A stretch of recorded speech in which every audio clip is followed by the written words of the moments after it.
Close your eyes for a moment and imagine this scene. The year is 2025. You're standing in the heart of Rome, surrounded by traffic, neon signs, and the noise of scooters. Yet towering above the modern chaos, there it is, the Colosseum.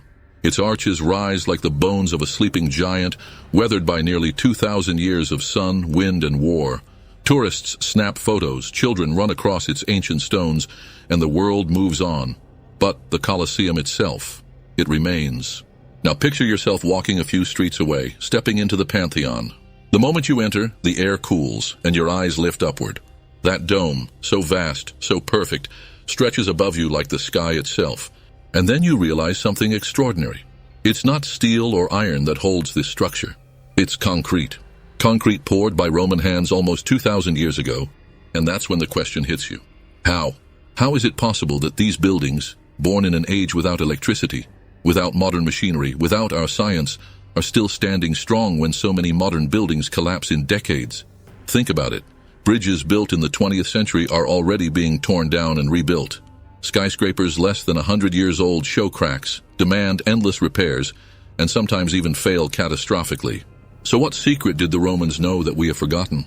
What material could defy time, resist the sea, heal itself, and stand unshaken for millennia? The answer lies in something deceptively simple: concrete. But not just any concrete. Roman concrete, a recipe so advanced that even today scientists are still racing to fully understand it. A mixture of volcanic ash, lime, seawater, and stone that has outlasted empires, earthquakes, and centuries of storms. This is not just a story about buildings. It's about ambition, about vision, about a civilization that dared to build not just for themselves but for eternity. And here's what makes it truly fascinating. Roman concrete wasn't just strong.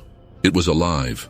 When cracks formed, the material healed itself, sealing fractures as if the stone had blood in its veins. The sea didn't destroy it. It made it stronger. To walk among Roman ruins is to walk inside a time machine. Every arch, every dome, every aqueduct is whispering the same message: we were built to last. But here's the twist. For centuries, humanity lost the secret. After the fall of Rome, the formula vanished. And in its place, we created our own concrete. Cheap, fast, convenient.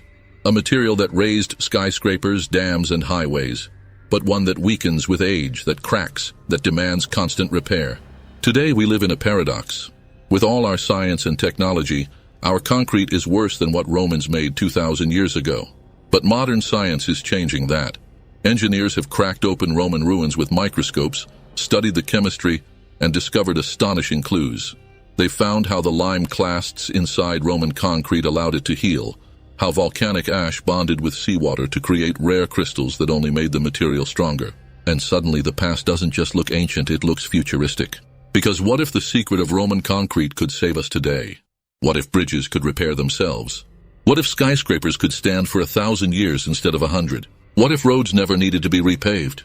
This isn't just about archaeology. It's about the future of civilization. So join me on this journey.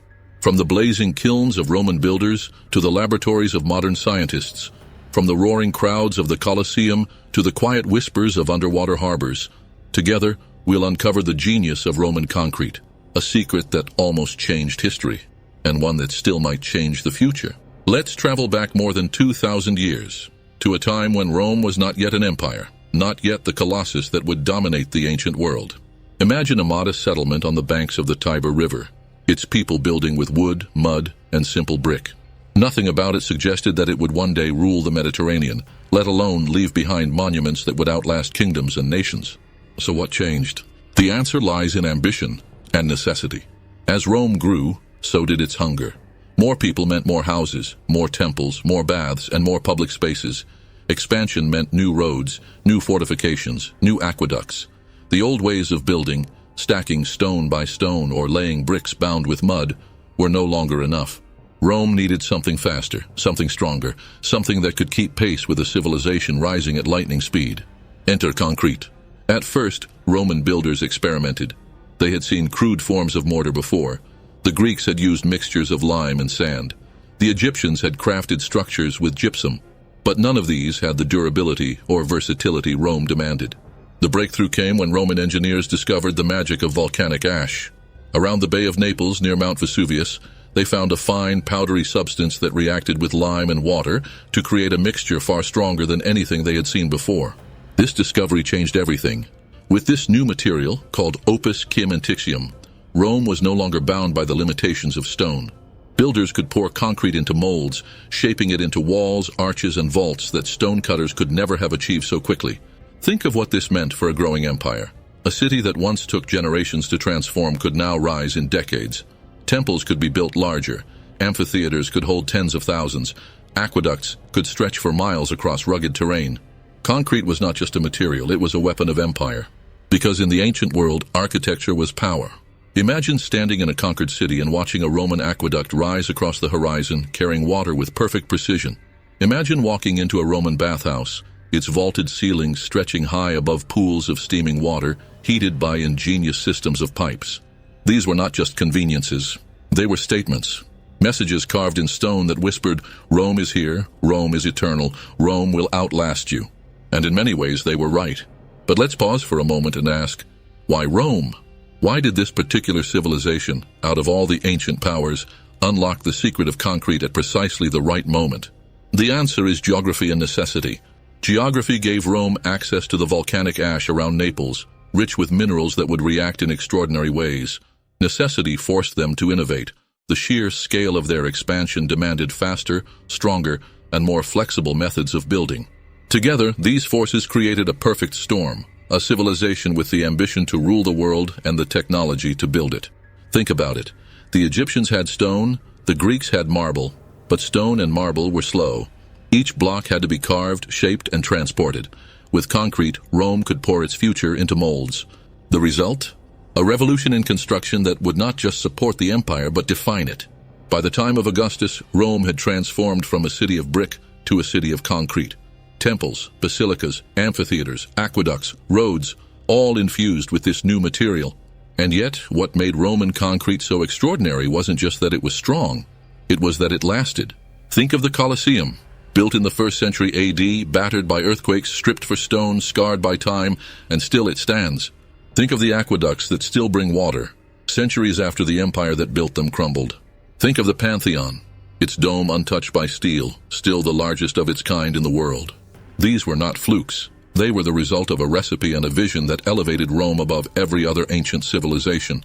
So the next time you look at a crumbling modern highway, or a bridge that needs to be rebuilt after just 50 years, remember this. The Romans had already solved the problem 2,000 years ago. Rome was not just a superpower because of its legions, its emperors, or its politics. Rome was a superpower because it built a world in stone and concrete, a world designed to last forever. And in many ways, it still does. Picture the scene. A Roman construction site nearly 2,000 years ago. The air is thick with dust. Wooden scaffolding rises high against the sky. Workers carry baskets of stone, water sloshes in clay jars, and furnaces glow with the heat of lime kilns. At first glance, it looks like chaos. But there is genius hidden in the noise, a revolution that would change the history of architecture forever. That revolution was Roman concrete. To understand its invention, we need to look at the ingredients. The first was lime, created by heating limestone in blazing kilns until it transformed into quicklime. When mixed with water, it became slaked lime, a material known since antiquity. The second was volcanic ash, the true magic of the Roman recipe. In the region of Campania near Mount Vesuvius, Romans discovered ash that was unlike any other. It was light, fine, and filled with microscopic minerals that reacted in powerful ways with lime and water. The third was seawater, not just any water, but the salty, mineral-rich water of the Mediterranean. To modern engineers, this might sound destructive, but to the Romans, seawater became an unlikely ally, binding the ingredients together in ways that would resist erosion and even strengthen over time. And finally, there was aggregate, stones, rubble, fragments of broken pottery. This gave the mix bulk, shape, and resilience. Together, these ingredients formed opus caementitium, the miracle material that built an empire. The earliest use of Roman concrete dates back to the 3rd century before Christ, when engineers began experimenting with mixtures of lime and volcanic ash. At first, it was used for simple foundations and retaining walls, but the results were astonishing. The material didn't just hold, it endured. Soon, concrete was everywhere. It crept into aqueduct supports, city walls, and even temples. Roman builders quickly realized that this wasn't just another material. This was the future. Imagine being an architect in that moment. For centuries, construction had been chained to the slow work of carving stone and stacking blocks, but suddenly, you had a substance you could mold, shape, and pour. Instead of building with what nature gave you, you could create your own stone. That realization was as revolutionary as the invention of steel or electricity would be centuries later. Here's the remarkable part. The Romans didn't fully understand the chemistry behind their concrete. They didn't know about molecular bonds or mineral reactions. What they did know was observation. They saw that when volcanic ash was added, the mix grew harder. They noticed that seawater didn't destroy the concrete, but instead made it tougher. They discovered that their harbors resisted storms far better than stone blocks ever could. In other words, the Romans practiced what modern scientists call empirical engineering. They tested, observed, and refined. Over generations, their builders developed a body of knowledge so precise and effective that even without theory, they achieved results we still struggle to match today. Concrete didn't just change how Rome built, it changed how Rome looked. Think about it. Stone temples, no matter how grand, were limited by size. The Greeks built the Parthenon, magnificent but confined by the weight of marble columns. The Egyptians built pyramids, enormous but solid, with no open interior spaces. Concrete changed that. With arches, vaults, and domes cast in concrete, Romans could create vast open interiors. Spaces that seemed impossible became possible. Light poured into rooms that would have collapsed under the weight of stone. The result was not only stronger buildings, but new forms of beauty. The Pantheon, the basilicas, the massive baths of Caracalla, none of them could have existed without concrete. But let's not forget the political side. Concrete wasn't just practical, it was propaganda. Every aqueduct was a promise. Rome brings you water, Rome sustains life.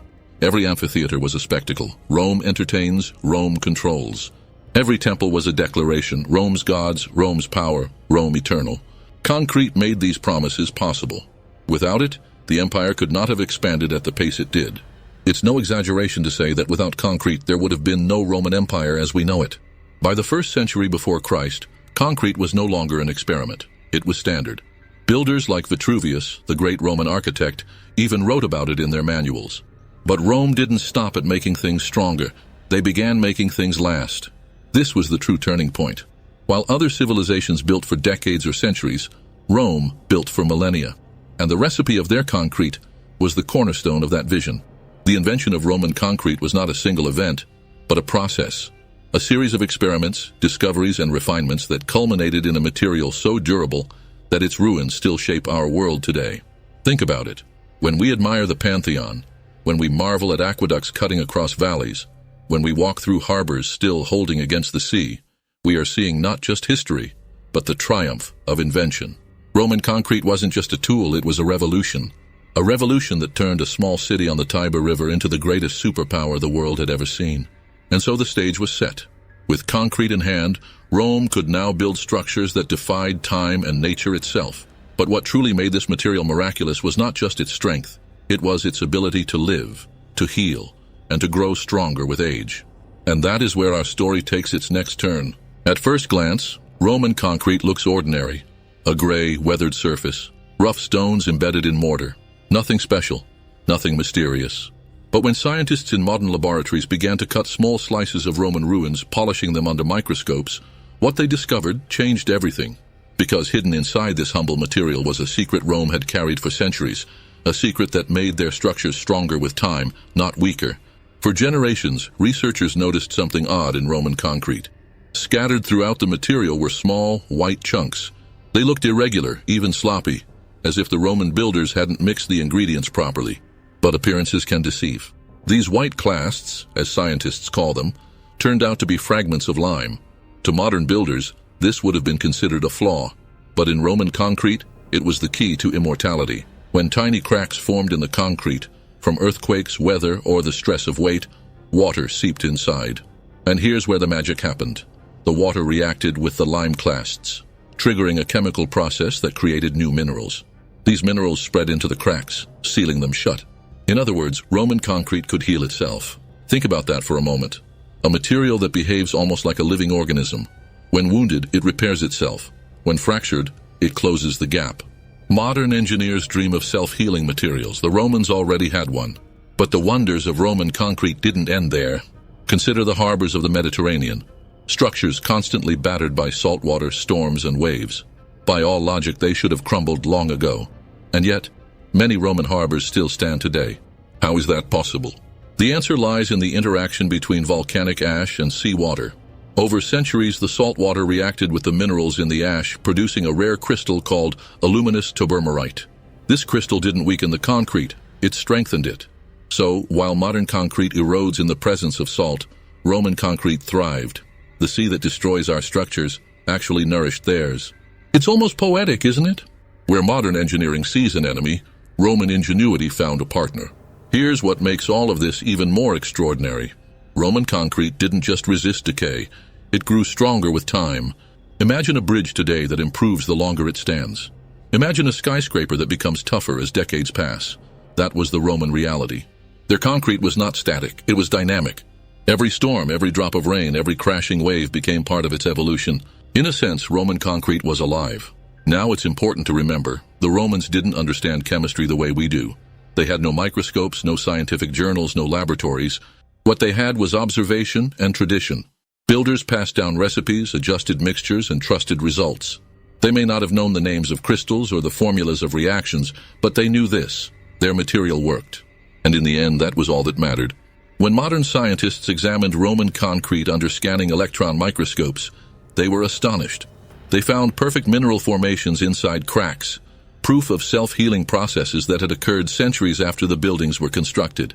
One scientist even remarked, "It's as if the material had been designed to live forever." But that's the irony. The Romans didn't set out to invent eternal concrete. They stumbled upon it, refined it, and then built an empire with it. Now let's compare this with what we use today. Modern concrete is made with Portland cement, a quick, efficient, mass-produced material. It allows us to build fast, to pour highways and skyscrapers at a staggering pace. But there's a cost. Modern concrete is brittle, it cracks easily. And once cracked, it doesn't heal. In fact, water only makes the damage worse, corroding the steel reinforcements inside until the structure weakens from within. That's why modern bridges need constant repairs. That's why buildings collapse after decades. That's why we spend billions every year just maintaining what we've built. Roman concrete, by contrast, needed no such babysitting. It stood on its own, century after century. Perhaps the most remarkable lesson isn't just scientific, it's philosophical. The Romans built for eternity. They expected their structures to outlast them, to stand for generations yet unborn. Their concrete reflected that vision. Today we build for speed, for profit, for efficiency, and our concrete reflects that too. The difference is written in the ruins. Roman aqueducts still rise above valleys, their arches unbroken. Our highways crumble before our eyes. But here's where it gets exciting. Modern engineers are now trying to bring back what Rome once had. They're experimenting with self-healing concrete, adding special bacteria or capsules of minerals that mimic the Roman process. Imagine the possibilities. Cities that don't fall apart, infrastructure that doesn't drain national budgets, architecture that doesn't just serve us for decades, but for centuries. In other words, the future of construction may lie in the past. So the next time you stand before a Roman ruin, remember this. You are not just looking at history. You are looking at a material that defied nature, a technology so advanced that we are only now beginning to catch up. Roman concrete wasn't just stone, it was science. A science hidden in plain sight, inside the walls and arches of a civilization that dared to build forever. And yet, the story doesn't end with the chemistry. To truly understand the power of Roman concrete, we must see it not just in theory, but in action, in the monuments and marvels it made possible. So here we are standing at the end of a journey that began 2,000 years ago. We've walked through the ruins, we've entered the Pantheon, we've stood by the Colosseum, and we've looked deep into the very stones that built an empire. And what have we learned? That Rome's greatness was not only in its armies, or its emperors, or its politics. Rome's greatness was also in its vision. The vision to build not just for today, but for tomorrow. Their concrete was more than a building material. It was a philosophy, a belief that what they created should endure, that their world should leave a mark not just for their children, but for centuries beyond imagination. And endure it did. While modern bridges crack and highways crumble, Roman aqueducts still march across valleys. While skyscrapers demand endless maintenance, the Pantheon's dome remains unbroken. The very sea, which destroys our modern harbors, only made Roman concrete stronger. It's a humbling thought, isn't it? That with all our science, all our machinery, all our technology, we are still chasing the secret of the ancients. But perhaps the real secret was never just in the chemistry. Perhaps the real secret was in the mindset. The Romans asked, how can we build something that will last forever? And then they set out to do exactly that. Today, we face a choice. Do we keep building quickly, cheaply, and temporarily? Or do we look to the past and rediscover what it means to build for eternity? Because if there's one lesson Roman concrete teaches us, it's this. Civilizations may fall, empires may crumble, but what we choose to build, if we build it wisely, can outlive us all. So the next time you see a Roman ruin, don't just see stone. See vision, see resilience, see a message carved across the centuries. We were here, we built, we endured. And if you enjoyed this journey into the secrets of ancient Rome, don't forget to hit that like button. It really helps bring history back to life. Subscribe now, and join us as we uncover more hidden stories, forgotten inventions, and timeless lessons from the Roman Empire. And tell me in the comments, which Roman marvel impressed you the most? I'd love to know. And of course, turn on the notification bell so you won't miss our next deep dive into history's greatest mysteries. Because we are the ones who remember, the ones who question, the ones who refuse to let history fall silent. And you, are you ready for Rome's next secret?